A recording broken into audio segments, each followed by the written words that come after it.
आज की कहानी है दो क्लासमेट्स की जो एक दूसरे को बिल्कुल पसंद नहीं करते थे, लेकिन हालातों ने उन्हें एक ऐसी जगह पर ला के रख दिया जहाँ पर सरवाइव करना भी बहुत मुश्किल था और वो महीनों तक एक आइलैंड पर एक दूसरे के साथ फंसे रहे। उसके बाद वो उस आइलैंड पर कैसे सरवाइव करते हैं और एक दूसरे के साथ किया कांड करते हैं, देखेंगे हम आज की इस पूरी कहानी में। सो हेलो दोस्तों, मेरा नाम है इशिता और आज की कहानी शुरू होती है हमें एमा नाम की एक खूबसूरत लड़की को दिखाते हुए जो सुबह जल्दी उठकर अपने स्कूल जाने के लिए तैयार होती है। एमा अपनी स्कूल में एक बहुत ही अच्छी और फेमस स्टूडेंट है जिसके बहुत सारे फ्रेंड्स हैं। दूसरी तरफ हम डीन को देखते हैं जो एमा की तुलना में बहुत ही आलसी लड़का है और वो सुबह लेट करके उठता है और सीधे बाथरूम में जाकर ब्रश करने के बाद तुरंत आकर वीडियो गेम खेलने बैठ जाता है। तो उसके पिता जैक उसे कहते हैं कि तुम स्कूल के लिए लेट हो जाओगे।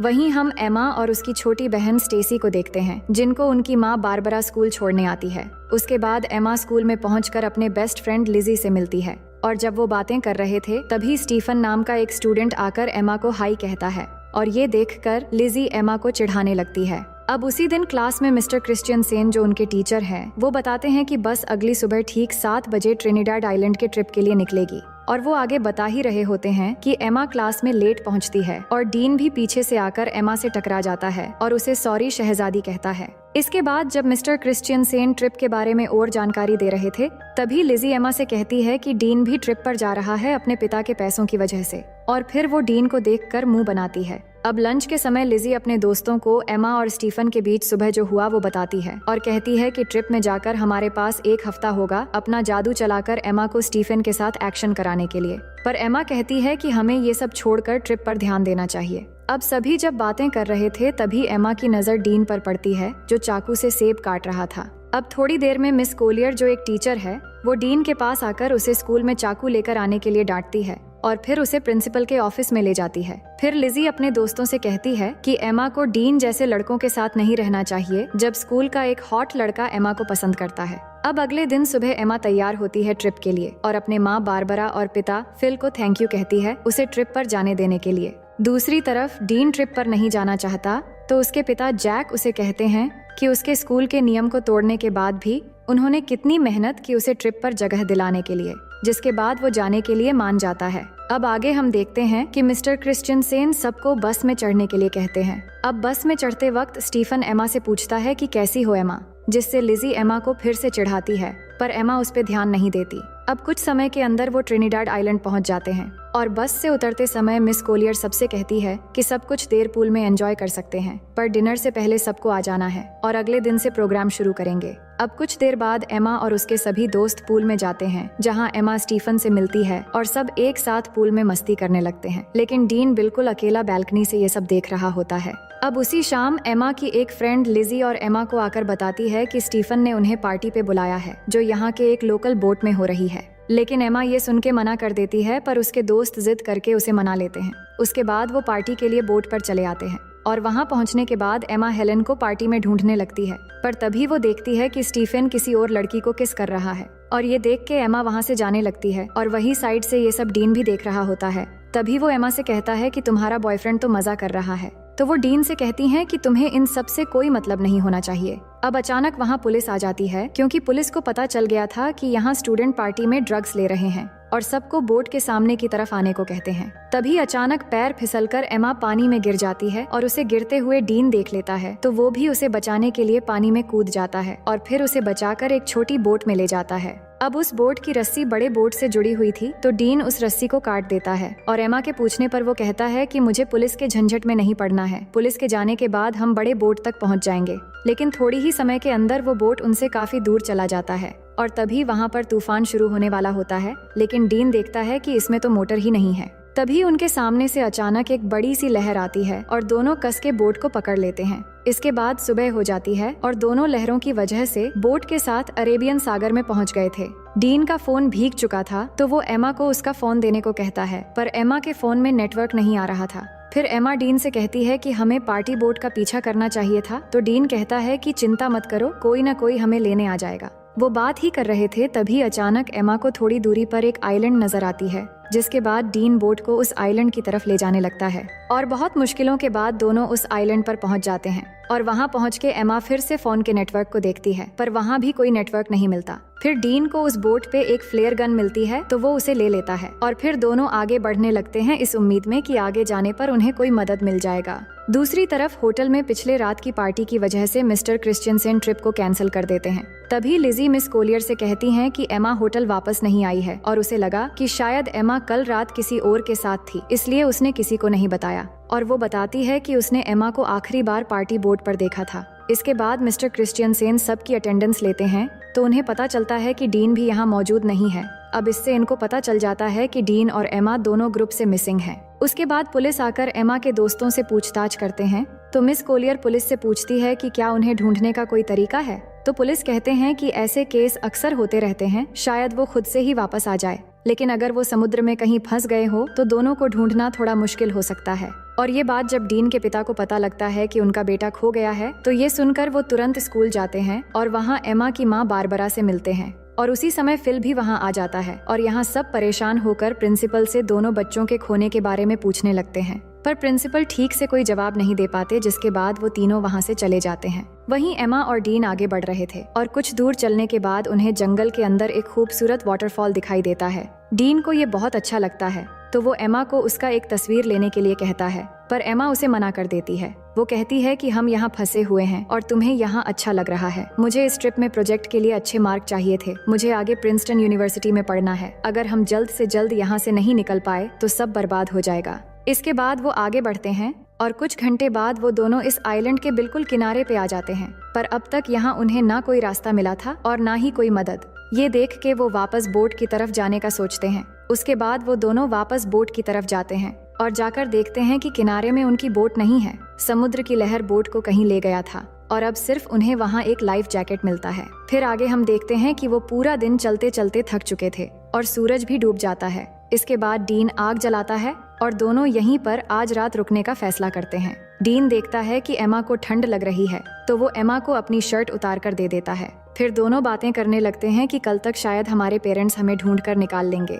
अब आगे हम देखते हैं कि सुबह हो जाती है और डीन जागकर देखता है कि एमा यहाँ नहीं है, तो वो उसे ढूंढते हुए जाकर देखता है कि एमा समुद्र के किनारे पर SOS लिख रही है। तो वो पूछता है कि तुम क्या कर रही हो, तो वो कहती है जान बचाने की कोशिश कर रही हूँ और हमें पीने के लिए पानी ढूंढना होगा। उसके बाद डीन स्विमिंग करने चला जाता है और एमा उसे देखने लगती है। दूसरी तरफ होटल में मिस्टर क्रिश्चियनसेन एमा और डीन के बारे में उनके पेरेंट्स को बताते हैं कि पुलिस उन्हें ढूंढ रहे हैं और पुलिस को एक छोटी बोट मिली है जिस पर शायद वो दोनों थे। फिर जैक कहते हैं कि अगर पुलिस कुछ कर नहीं पा रही है तो हम किसी प्राइवेट रेस्क्यू टीम को काम पर लगा सकते हैं, पर मिस्टर क्रिश्चियनसेन कहते हैं कि पुलिस अपना काम अच्छे से कर रही है और वो जल्द से जल्द बच्चों को ढूंढ निकाल लेंगे। वहीं हम देखते हैं कि एमा पीने के लिए पानी ले रही है, तभी उसे अजीब सा कुछ महसूस होने लगता है। उसे लग रहा होता है कि उसके आसपास कोई है और उसे देख रहा है, तो वो घबराकर वहाँ से चली आती है। इसके बाद दोनों मिलकर धूप से बचने के लिए पत्तों से एक छोटी सी झोपड़ी तैयार करते हैं और थोड़ी देर बाद एमा समुद्र के किनारे बड़ा करके SOS लिखती है ताकि रेस्क्यू टीम अगर यहाँ से गुजरे तो वो उन्हें मिल जाए। फिर दोनों को जो भी इस आइलैंड पे खाने लायक मिलता है वो ढूंढ के खाने लगते हैं और डीन को केले का एक पेड़ मिलता है, तो वो तोड़ के दोनों पेट भर के खाते हैं। अब इस आइलैंड में गर्मी बहुत होती है और एमा फुल पैंट नहीं पहन सकती और वो पैंटी पहनकर भी नहीं रह सकती, तो वो अपनी फुल पैंट को काट के शॉर्ट कर लेती है। इसके बाद एमा देखती है कि डीन उस झोपड़ी में आकर सो रहा है, तो वो भी उसके पास आकर सो जाती है। तभी अचानक डीन एमा की तरफ मुड़ता है और उस पर हाथ रख देता है, पर एमा को ये अच्छा लगता है और वो कुछ नहीं कहती। फिर अगले दिन जब एमा वाटरफॉल में नहा रही होती है, तब डीन आकर उससे सनस्क्रीन मांगता है, तो एमा डीन को कहती है कि मैं यहाँ नहा रही हूँ, तुम दूसरी तरफ जाओ। तो डीन कहता है कि तुम ही ने तो मुझे यहाँ पहरेदारी करने के लिए कहा है। ये सुन के एमा कहती है कि इस आइलैंड में कोई और भी है, इसलिए मैंने कहा था। उधर होटल में बारबरा एमा को लेकर बहुत परेशान थी और न्यूज में ये बताया जा रहा था कि एमा और डीन के गायब होने की केस अब ऑफिशियल हो गई है और अब पुलिस को लगता है कि वो दोनों मर चुके हैं और अब वो उनकी लाश ढूंढ रहे हैं। और फिल तैयार हो रहा था घर जाने के लिए, क्योंकि एमा की छोटी बहन स्टेसी घर में अकेली है, पर बारबरा अभी भी घबराई हुई है। तो फिल बारबरा से कहता है कि एमा मिल जाएगी और ये कह के वो उसे गले लगा लेता है। जिसके बाद अगले दिन जैक बारबरा के साथ हेलीकॉप्टर लेकर एमा और डीन को ढूंढने निकल पड़ता है और वही आइलैंड में थोड़ी देर के बाद रात होने वाली है। और एमा डीन को बता रही होती है कि वो अपने परिवार को बहुत याद कर रही है। तभी डीन को वहाँ पर किसी इंसान की खोपड़ी मिलती है, तो एमा उसे देखकर बहुत डर जाती है और कहती है कि ये भी हमारी तरह शायद यहाँ फंस गया होगा और इसकी ये हालत हो गई और अब हमारी हालत भी शायद इसी के जैसा हो जाएगा। पर डीन उसे कहता है कि ये शायद कोई मछुआरा या फिर कोई स्मगलर होगा जो यहाँ आकर मर गया था, लेकिन हमारे पीछे हमारे पेरेंट्स हैं और हम यहाँ अकेले नहीं हैं। और उसे विश्वास दिलाता है कि अगर हम एक दूसरे के साथ ऐसे ही देते रहेंगे तो हम यहाँ कभी नहीं मरेंगे और एक दिन हम जरूर घर वापस जाएंगे। और ये कहने के बाद वो एमा को किस करने लगता है। एमा पहली बार किसी को किस कर रही थी और उसे अच्छा भी लग रहा था और अब रात भी हो गई थी। फिर क्या होना था, डीन सारी हदें तोड़ देता है और आइलैंड में एक तूफान आता है और इस तूफान को एमा पहली बार एंजॉय करके बहुत खुश थी। फिर सुबह होने के बाद एमा जाग कर देखती है कि डीन यहाँ नहीं है, तो वो डीन को पुकारने लगती है पर वो उसे नहीं मिल रहा था। तो एमा बहुत घबरा जाती है और उसे ढूंढने के लिए जंगल में चली जाती है और थोड़ी दूर आगे जाकर वो देखती है कि डीन एक गड्ढा खोद रहा है। तो एमा को समझ नहीं आ रहा था कि डीन ये क्यों कर रहा है। तभी अचानक एमा गिर जाती है और उसे घुटने पर चोट लग जाती है, जिसके बाद डीन तुरंत उसकी चोट को ठीक करने लगता है और उसे कहता है कि तुम्हें कुछ नहीं होगा। फिर वो दोनों वाटरफॉल में नहाने लगते हैं और यहाँ डीन एमा को बताता है कि उसकी माँ एक कार एक्सीडेंट में मर गई थी और एमा उसकी बातों को अच्छे से सुनने लगती है। फिर थोड़ी देर बाद वहाँ बारिश होने लगती है और डीन उसमें मस्ती करने लगता है और एमा उसे देखकर खुश हो रही होती है, जिसके बाद दोनों बारिश में डांस करने लगते हैं और डीन एमा की बालों में एक फूल लगा देता है। अब एमा डीन से कहती है कि मुझे फिर से तूफान के मजे लेने हैं। फिर डीन एक बार फिर से तूफान लाने की तैयारी शुरू कर देता है। वहीं अब न्यूज में बताया जाता है कि एमा और डीन के लापता होने की 1 महीना गुजर चुका है और पुलिस को लगता है वो अब जिंदा नहीं रहे, इसलिए पुलिस ने उन्हें ऑफिशियली ढूंढना बंद कर दिया है। पर एमा के दोस्त को अभी भी लग रहा है कि एमा और डीन अभी भी जिंदा है और बारबरा को भी वैसा ही लगता है और वो जैक के साथ हेलीकॉप्टर लेके अपनी बेटी एमा को ढूंढने फिर से चली जाती है और उन दोनों को अच्छे से ढूंढने के लिए सबको पर्ची बांट रहे होते हैं, जिन पे एमा और डीन के बारे में जानकारी दी हुई थी। ये सब कुछ करने के बाद जैक बारबरा से कहता है कि उन्होंने सब करके देख लिया, पर फिर भी एमा और डीन नहीं मिल रहे हैं। अब शायद घर वापस लौट जाना चाहिए। ये सुनकर बारबरा उदास हो जाती है और घर चली जाती है। दूसरी तरफ डीन एमा को हरी रोशनी के बारे में बता रहा होता है, जिसके बारे में उसकी माँ ने उसे बताया था और वो बताता है कि वो रोशनी सूरज के डूबते समय दिखती है, पर डीन ने उस रोशनी को आज तक कभी नहीं देखा है। अब यहाँ उन्हें कुछ और हफ्ते बीत जाते हैं और दोनों आइलैंड के खूबसूरत एनवायरनमेंट के मजे लेने लगते हैं। वो समुद्र में नहाते हैं और बहुत मजे करते हैं और ऐसे ही वो एक दूसरे के बहुत करीब आ जाते हैं और जब भी उनका मन करता है तो वो तूफान और भूकंप के मजे लेते रहते थे। अब ये सब कुछ होने के बाद एमा डीन से पूछती है कि तुमने पहली बार कैसे किया था और वो कौन थी। तो डीन बताता है कि जब मैं स्कूल में था तब मेरा एक दोस्त थी जो मुझसे उम्र में बड़ी थी। अब डीन जानता था कि एमा की ये सब कुछ पहली बार थी, तो वो पूछता है तुम्हें कैसा लगा। तो वो बताती है कि अच्छा था, लेकिन तूफान की वजह से गलत जगहों पर रेत चली गई। इसके बाद एमा कहती है कि मुझे और एक्सपीरियंस करनी है, तो डीन कहता है कि ठीक है। अब आगे हम देखते हैं कि दोनों जंगल में जाते हैं कुछ फल लाने के लिए और डीन थोड़ी आगे जाकर फल तोड़ने लगता है। तभी अचानक उन्हें एक प्लेन की आवाज सुनाई देती है, तो दोनों खुली जगह की तरफ भागने लगते हैं और डीन जल्दी से आकर उस प्लेन को सिग्नल देने के लिए एमा की बैग में फ्लेयर गन ढूंढने लगता है, पर उसे वो नहीं मिलती। लेकिन तब तक वो प्लेन उनसे बहुत दूर चली जाती है। फिर एमा फिर से उस फ्लेयर गन को ढूंढने लगती है, पर उसे भी नहीं मिलती। तो एमा को लगता है कि उस आइलैंड पर कोई और भी है जो उनके चीजें चुरा रहा है। फिर आगे हम देखते हैं कि कुछ दिन और बीत गए हैं, पर उनके ऊपर से अब तक सिर्फ एक ही प्लेन गुजरा है और कोई भी उन्हें बचाने नहीं आया है। दोनों झोपड़ी में बैठ के बात करने लगते हैं कि उन्हें अब घर वापस जाने की उम्मीद छोड़ देनी चाहिए और यहाँ जंगल में पूरी तरह एक दूसरे के साथ बिताने का फैसला कर लेना चाहिए। तभी अचानक डीन को किसी जानवर की आवाज आती है, तो डीन जंगल में जाता है उस जानवर को ढूंढने के लिए। तो एमा को डीन की चिंता होने लगती है, तो वो भी उसके पीछे चली जाती है और वही डीन जैसे ही थोड़ा आगे जाकर देखता है तो वहाँ एक ब्लैक पैंथर होता है, जिसे देखते ही वो भागने लगता है और भागते भागते काफी दूर जाने के बाद वो अचानक जमीन पे गिर जाता है। और एमा भागती हुई जब डीन के पास पहुँचती है तो वो देखती है कि डीन के पास खून से लथपथ एक चाकू है और उसने एक ब्लैक पैंथर को मार दिया है। फिर आगे हम देखते हैं कि एमा और डीन के सभी दोस्त और पेरेंट्स उनके बिना ही अपनी जिंदगी की शुरुआत कर लेते हैं और यहाँ एमा और डीन ने भी आइलैंड पर जीना सीख लिया है और इधर ही अपनी जिंदगी गुजारने का फैसला कर लिया है, क्योंकि उन्हें जो उम्मीद थी कि उन्हें कोई बचाने आएगा वो भी अब खत्म हो चुकी थी। उन्होंने शिकार करना भी सीख लिया है और यहाँ पर झोपड़ी बनाकर रहते हैं और सभी उम्मीदें छोड़कर खुशी से एक दूसरे के साथ देते हुए दिन गुजारने लगते हैं। फिर एक दिन एमा उल्टियां करने लगती है तो डीन ये देखकर उसे पूछता है कि क्या तुम प्रेग्नेंट हो?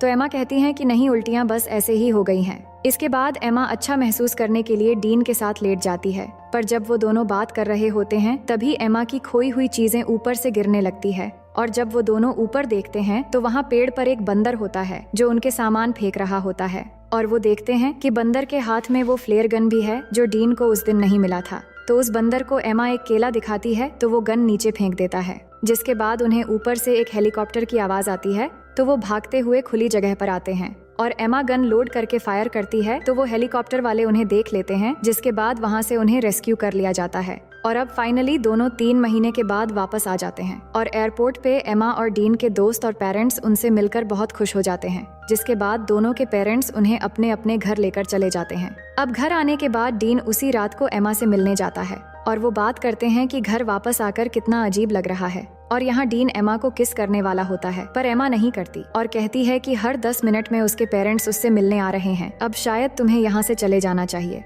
और कहती हैं कि हमारे आने की खुशी में मेरे पेरेंट्स ने एक पार्टी रखी है तो तुम्हें भी आना है। फिर अगले दिन पार्टी पे सब जमा होते हैं और एमा के पेरेंट्स सबको कुछ कहने लगते हैं उनके बच्चों के वापस आने पे। इसके बाद स्टेसी डीन से पूछती है कि तुम सबके साथ क्यों नहीं हो? तो डीन कहता है कि मुझे सबसे घुलना मिलना अच्छा नहीं लगता। इसके बाद डीन एमा को उसके साथ आने के लिए इशारा करता है पर एमा नहीं आती और उसे अनदेखा कर देती है और ये देखकर डीन पार्टी से चला जाता है। इसके बाद सभी चीजें पहले की तरह हो जाती हैं और एमा आइलैंड से वापस आने पर वो बहुत फेमस हो जाती है, पर डीन अभी भी अकेला ही रहता है और जब भी एमा और डीन एक दूसरे के पास से गुजरते हैं तो वो बस एक दूसरे की तरफ ही देखते हैं। फिर कुछ दिन बाद एमा डीन को कॉल करती है पर डीन कॉल नहीं उठाता। उसके बाद हम देखते हैं कि एमा के रूम में स्टेसी जाती है और उसे कहती है कि तुम्हारे लापता हो जाने के बाद हमने तुम्हें बहुत मिस किया और मॉम डैड भी बहुत परेशान थे। हमने तो सोच लिया था कि शायद हमने तुम्हें बिल्कुल खो दिया है, लेकिन आज हम सब अच्छे से एक साथ हैं और बहुत खुश है। फिर एमा स्टेसी से कहती है कि तुम मेरी बहुत अच्छी बहन हो और फिर वो दोनों एक साथ प्रॉम पार्टी में जाने का डिसाइड करते हैं। दूसरी ओर हम डीन को देखते हैं जो अपनी माँ के कब्र पर जाता है और अपनी माँ को मिस करते हुए बहुत रोता है। अब प्रॉम पार्टी की रात डीन टीवी देख रहा होता है